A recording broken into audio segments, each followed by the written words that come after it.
In the summer of 1871, we thought the nightmares were behind us.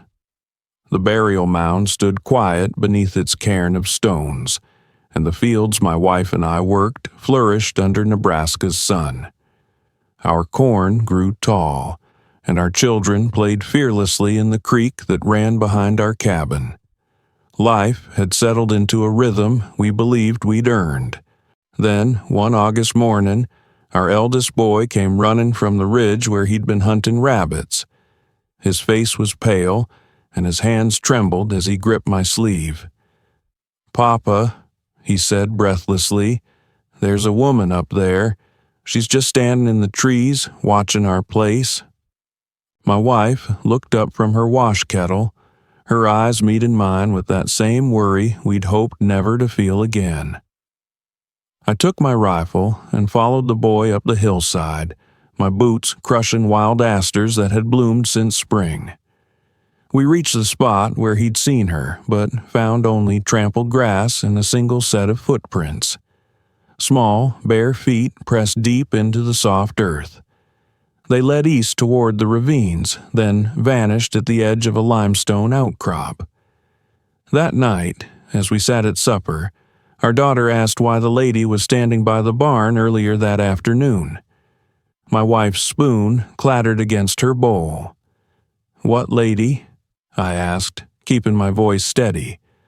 "The one in the old dress," she said matter-of-factly. "She was just looking at the chickens. I asked if she needed help, but she walked away toward the burial stones." A chill settled over the table. I rose and checked the barn, the chicken coop, the entire perimeter of our homestead. I found nothing. No tracks, no signs of disturbance, just the evening wind moving through the cottonwoods and the distant call of a whippoorwill. Over the following weeks, the sightings continued. Our neighbor, 2 miles south, saw a woman in a tattered dress walking the creek bed at dawn. He called out to her, thinking she was lost, but when he blinked, she was gone. The blacksmith in town mentioned a strange woman had come to his shop asking for directions to a settlement that no longer existed, a place that had been abandoned after an Indian raid in '63. When he turned to fetch a map, she had vanished from his doorway. My wife began having dreams. She would wake in the darkness, her hand clutching mine, whispering that she'd seen the woman standing at the foot of our bed, watching us with hollow eyes. I told her it was only nerves, that we'd been through so much already. But I didn't believe my own words. September came with its cooling winds, and the restlessness in our home grew heavier. Our children refused to sleep alone, and my wife jumped at every sound. I decided we needed answers.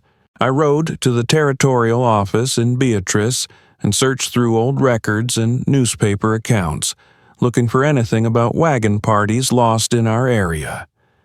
What I found turned my stomach cold. In the spring of 1862, a group of 14 families had departed St. Joseph, bound for the Oregon Territory. They followed the Little Blue River north, intending to join the main trail near Fort Kearny. But they never arrived. A military patrol found the remains of their camp 2 months later. Burnt wagons, scattered bones, and evidence of a brutal attack. 13 people were confirmed dead, but the manifest listed 14 families. One woman, a widow traveling alone with no children, was never accounted for. Her name was Sarah Calloway.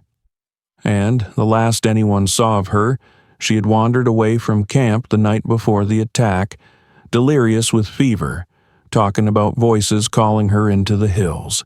I rode home as the sun dipped low, casting long shadows across the prairie. When I reached our property, I saw her, standing at the edge of our cornfield, not 30 yards from where my wife hung laundry. She wore a dress rotted with age, her hair hung in matted tangles around a face so gaunt It barely seemed human. But her eyes were alive, filled with a desperate pleading that froze me in place. I dismounted slowly, my hand moving toward my rifle, but something stopped me. She wasn't threatening. She was suffering. Her lips moved, forming words I couldn't hear, and she raised one skeletal hand, pointing not at me, but past me, toward the ravine where we'd found the others. Then she was gone. Not fading, not walking away, simply absent, as if she'd never been there at all. My wife had seen her too. She stood clutching the wet laundry to her chest, tears streaming down her face. "She wants to be found," my wife whispered. "She's still out there, alone." We gathered our neighbors that evening, and by lantern light we searched the ravines beyond where we'd discovered the burial site. The terrain grew rougher there, all twisted cedar and crumbling stone. We split into groups, calling out, moving carefully through the darkness. Just before midnight, I heard a shout. One of the men had found a narrow gap between two limestone walls, barely wide enough to squeeze through.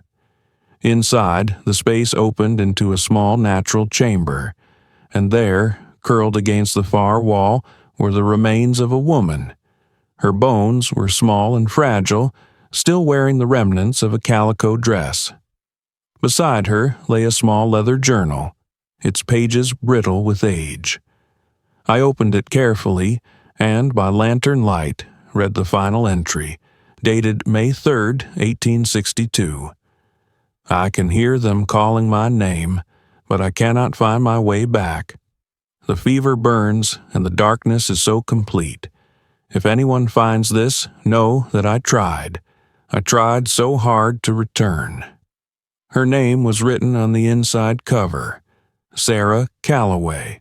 We carried her remains down to the burial mound with reverence and laid her to rest beside the others. The people she had traveled with. The people she had died searching for. As we placed the final stones over her grave, the night air seemed to shift, growing lighter somehow. The oppressive weight that had hung over our land for so long, lifted like morning fog burned away by the sun. That night, no dreams disturbed my wife's sleep. No figure watched from the fields.